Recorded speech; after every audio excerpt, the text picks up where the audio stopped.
What if the chilling stories about a secluded family in the mountains of West Virginia weren't just scary tales, but real events that officials tried to cover up for years? The atmosphere grows heavier as we reach the old Blackwood property, a farmhouse deep in the Appalachian woods. It stands like a reminder of dark secrets, with wooden beams carrying the weight of 3 generations of silence. Many locals still avoid talking about it. The Blackwoods first appear in county records in 1903, when Thomas Blackwood bought nearly 500 acres of forest land with untraceable cash.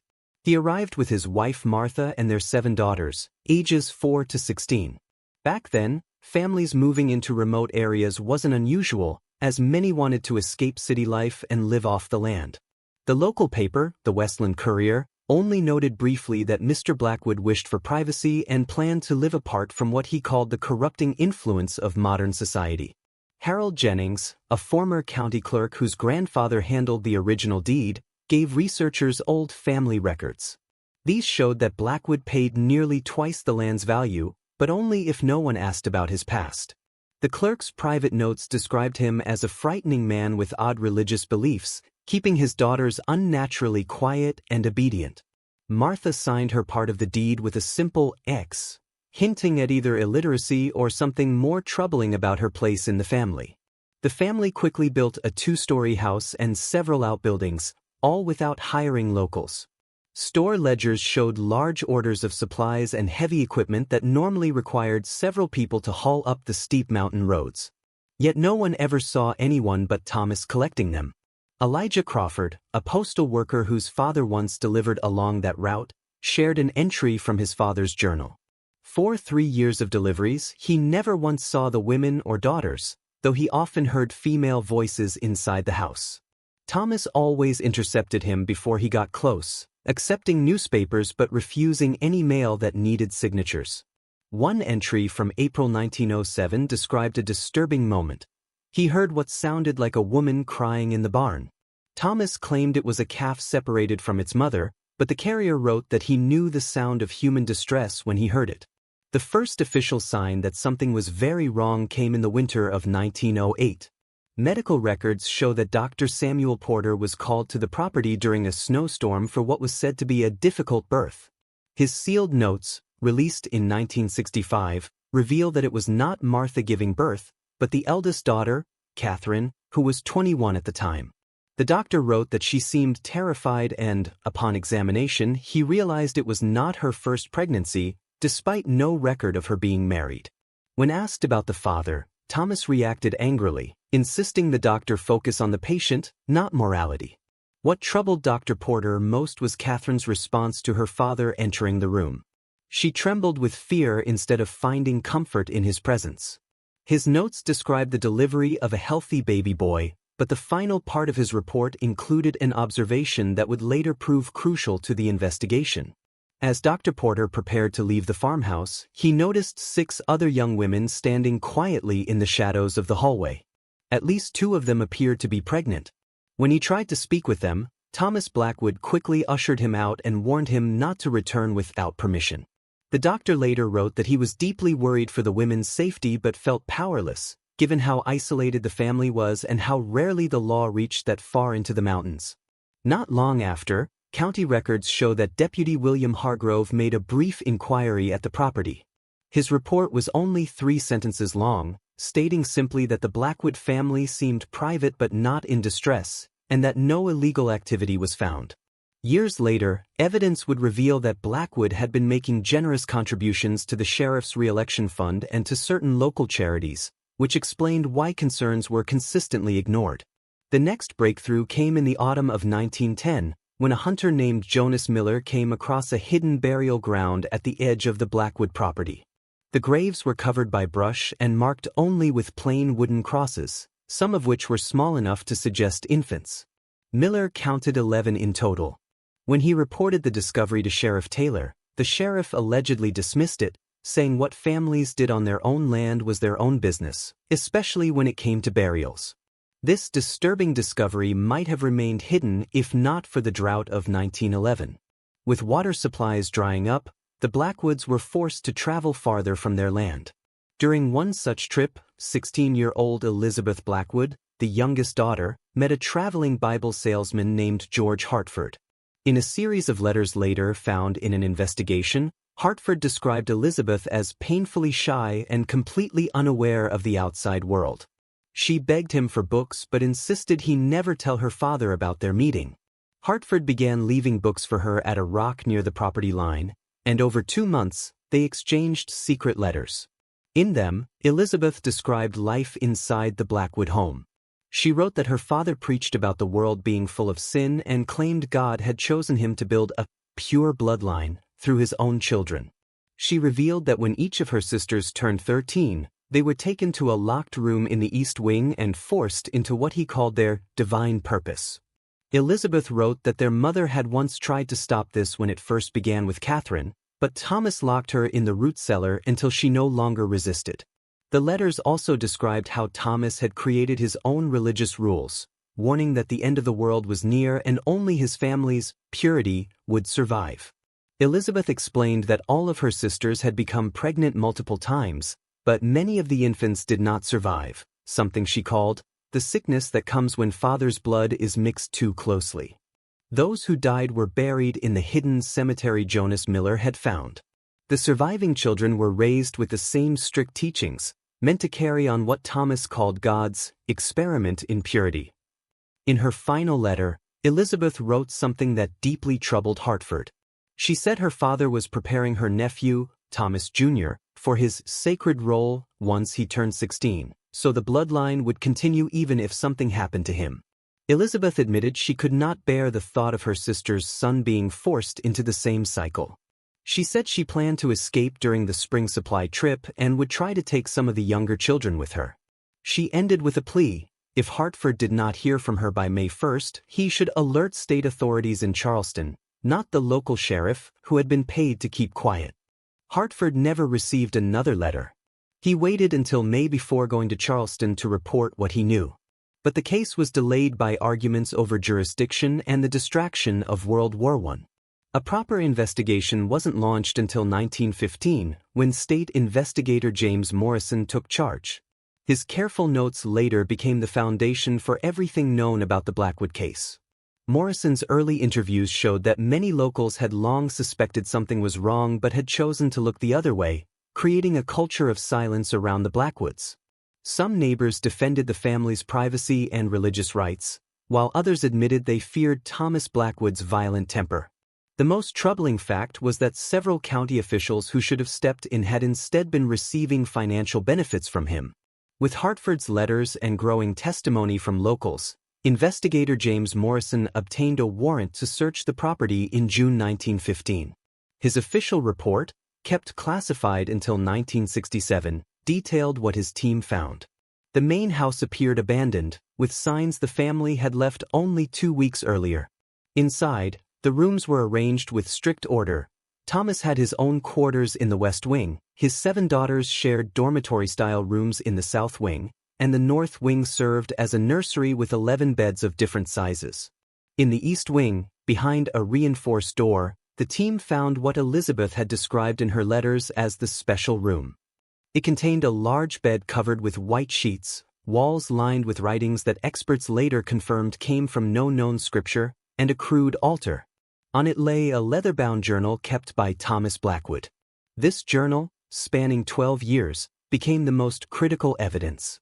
In it, he described visions he claimed came to him during a fever in 1902, where he believed he was chosen to cleanse humanity by creating a pure bloodline.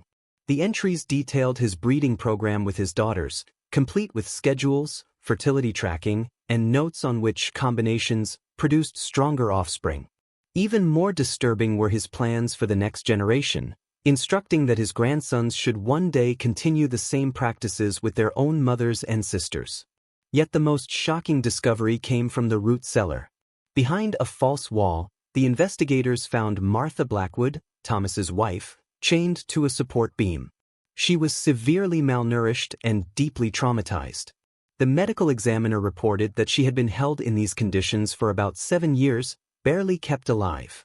When questioned, Martha repeated only fragments, saying that Thomas told her it was God's will, and that the girls stopped crying after the first year. Over several weeks, as she regained strength, Martha revealed that Thomas had already begun his divine work before moving to West Virginia.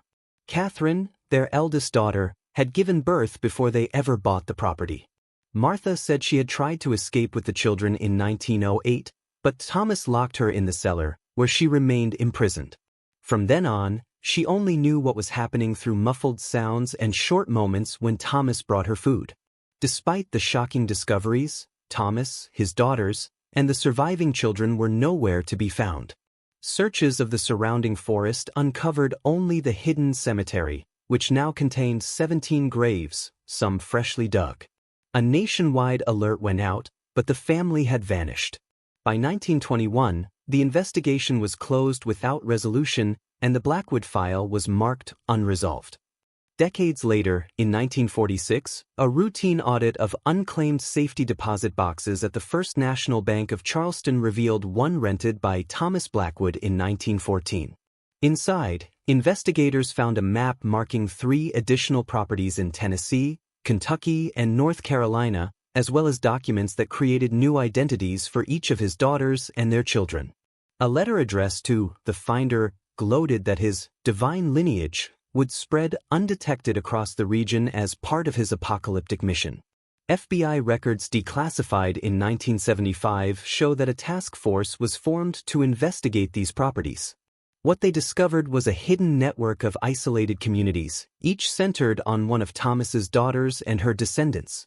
The families had continued the same practices of close intermarriage. By the time authorities stepped in, the Blackwood bloodline had grown to nearly 100 people spread across 4 states. Many suffered from severe genetic illnesses and developmental disabilities caused by generations of inbreeding. Dr. Eleanor Richards, one of the medical examiners, gave a grim summary of their condition in her official report to the Department of Health. Medical reports showed that the physical and mental harm among the Blackwood descendants ranked among the worst documented cases of long-term genetic isolation and inbreeding. Many displayed facial deformities, developmental delays, and severe birth defects requiring lifelong care. Even more troubling were the psychological scars of abuse and isolation across generations, leaving them unable to function in normal social environments. The 1946 operation identified 73 living descendants of Thomas Blackwood, ranging from infants to adults in their 30s. Court files reveal that 39 of them required institutional care because of serious disabilities, while the others underwent rehabilitation before being placed in foster families or assisted living arrangements. Some of the adults judged to have knowingly continued Blackwood's practices were charged with crimes, though many were deemed unfit to stand trial because of their lifelong indoctrination. Thomas Blackwood himself was never found.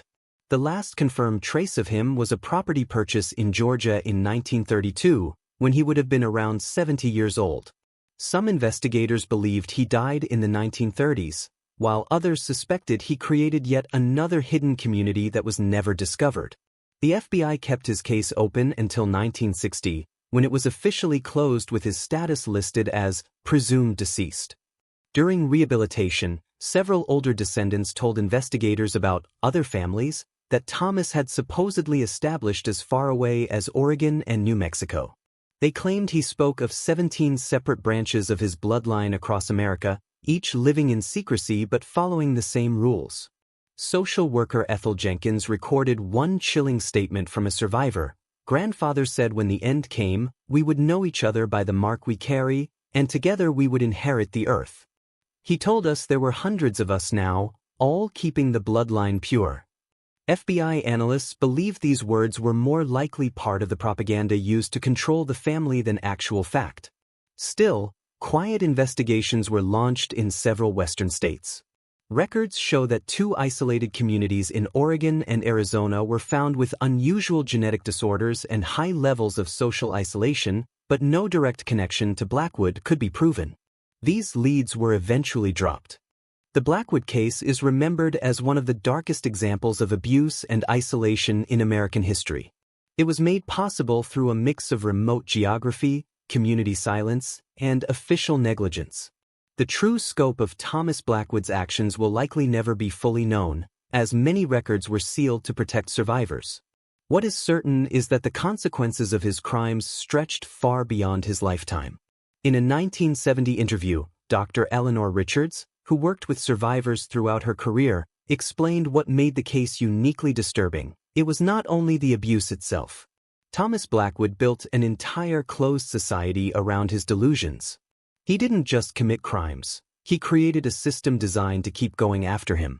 In that, he succeeded, creating a multi-generational cult centered around the most forbidden form of abuse imaginable. In 1972, the Westland County Historical Society planned an exhibit to show how silence and corruption had enabled the Blackwood tragedy. But the project was canceled after descendants of county officials named in the case threatened lawsuits. The collected materials, including photos of the property and copies of key documents, were sealed in storage with instructions not to be opened until 2015. When researchers attempted to access them, they found the entire collection had been destroyed in a fire in 1983. That discovery was only the first sign of a larger effort to erase the Blackwood case from public memory. During the 1980s and 1990s, researchers trying to study the Blackwood case often ran into unusual obstacles.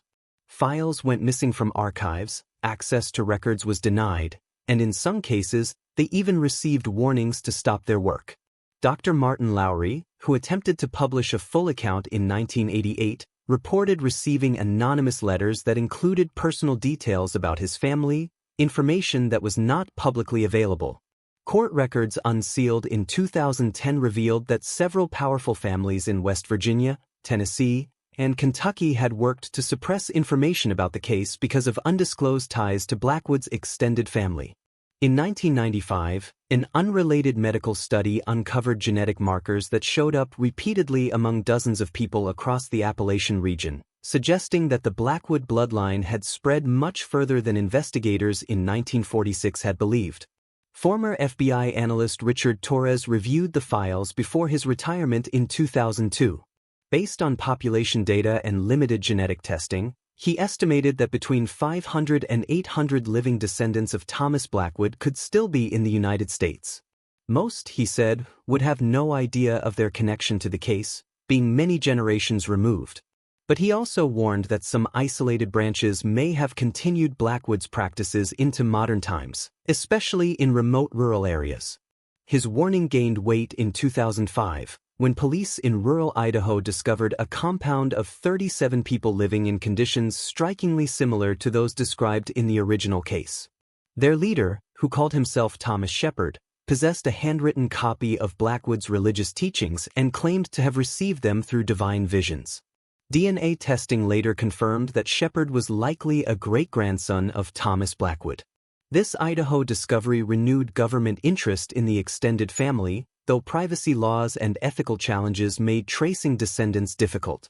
In 2008, the Centers for Disease Control created a confidential registry to track unusual genetic disorders tied to the Blackwood lineage. The registry aimed both to ensure medical support for affected individuals and to flag possible cases of continued abuse. By 2015, anonymized data from the registry showed over 300 individuals with genetic markers linked to the family, spread across 27 states. Research by Dr. Rebecca Chen, a genetic counselor with the program, noted at least 4 distinct family branches. 3 appeared to have blended with the broader population starting in the 1960s and 1970s, but one group in the rural South showed signs of remaining isolated until at least the 1990s. Raising concerns that Blackwood's practices had persisted much later than believed. In 2018, the Southern Poverty Law Center received an anonymous package containing journals that once belonged to Elizabeth Blackwood, the youngest daughter who had tried to escape in 1915. Forensic testing confirmed the documents were authentic. The journals revealed that Elizabeth did flee with 3 children but was quickly captured by her father. Instead of taking her back to the main compound, Thomas kept her at one of his secondary properties in North Carolina, where she lived in captivity until her death in 1957. Elizabeth's writings provided a chilling view of her father's mind. She described how his beliefs grew more extreme over time, including his conviction that continued inbreeding would eventually give his bloodline supernatural powers. Her journals documented the births of 27 children and grandchildren during her captivity. Many of them were later sent to form new family branches in other areas once they reached maturity. Most disturbing were her notes on how Thomas trained his grandsons to uphold his teachings and carry on his mission after his death, which she recorded as happening in 1942. Her final journal entry, written on March 3, 1957, read, "Father's vision continues to spread like a disease across this country. Even as I feel my own life fading, I know that somewhere his chosen ones are continuing what he started." Elizabeth's final words read like a plea, "I failed to stop this. May God forgive my weakness." If you find these words, know the evil has not ended. It has only scattered, taking root elsewhere. Look for those who speak of blood purity and who avoid the outside world. They carry his madness still. The investigation into the wider Blackwood family continues even today, though it receives little public notice. Agencies are often reluctant to dedicate resources, dismissing it as a historical case with little relevance. Yet, new discoveries surface every few years, suggesting it is far from over. In 2021, a DNA sample submitted to a genealogy website identified a small, isolated community in rural Missouri where Blackwood genetic markers appeared in high concentration. Around 50 people lived there, all descended from a man who arrived in the 1950s calling himself Thomas Wright. While no current abuse was proven, investigators noted the group's strict focus on family purity and their avoidance of outside influence.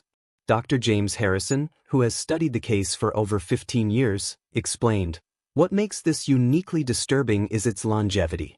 Most abuse collapses or is exposed within a generation. Thomas Blackwood built something that outlived him, a self-sustaining system rooted in isolation, indoctrination, and twisted beliefs. The horror isn't only what happened in West Virginia a century ago. It's the possibility that its echoes still shape lives today." The Blackwood story serves as a reminder of how unchecked authority, silence, and neglect can allow unimaginable abuse to flourish across generations. As one survivor from 1946 said, "The worst part wasn't what happened to us. It was that people suspected and did nothing. They heard the cries and looked away." That's how evil grows, not just through those who commit it, but through those who choose not to see. During a recent visit to the overgrown site of the Blackwood home, a local woman named Martha Jenkins handed over a leather pouch her family had kept for decades. Inside was a faded photograph of a bearded man surrounded by 7 young women in identical homemade dresses, their faces empty of expression. Jenkins explained her grandmother had been a midwife who delivered some of the children before Dr. Porter arrived. She had saved the photo in case anyone ever asked, but nobody did, and over time, the community simply stopped speaking of it. Jenkins pointed to a ridge beyond the trees. "There are still families up in those hills who only come down once a year for supplies. No one asks where they came from. Around here, that's just how it is."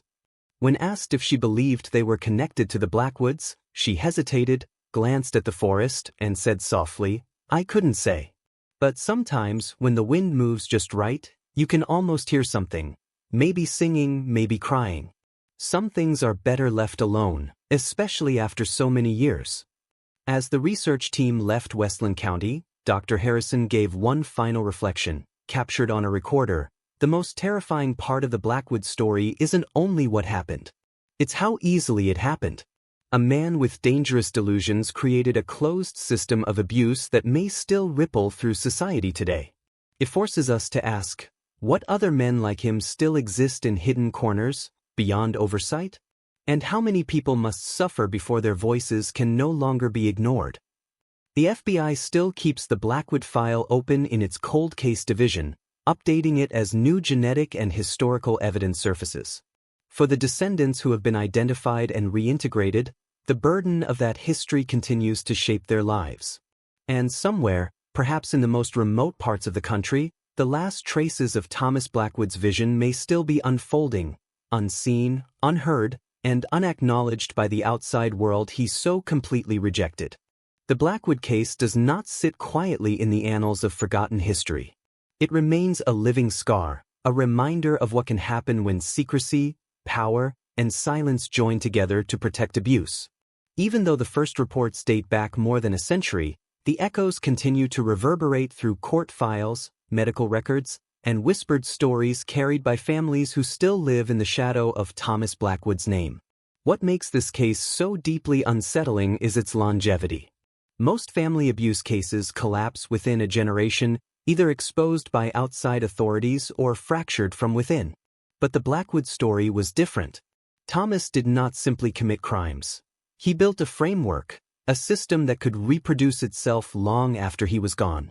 His belief in a divine bloodline became more than personal madness. It became a doctrine that his children and grandchildren were forced to carry, shaping not just their lives but the lives of generations that followed.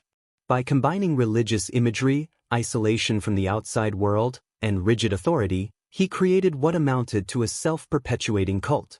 The tragedy is not just in the physical suffering of the descendants, though that alone is overwhelming. It is also in the psychological wounds, the broken sense of identity, the lifelong struggle to separate who they were as individuals from the legacy imposed upon them.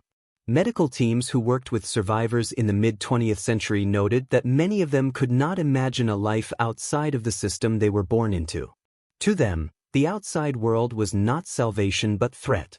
Their fear of outsiders was so deeply ingrained that some resisted rehabilitation, choosing instead to cling to the only order they had ever known, however brutal it may have been.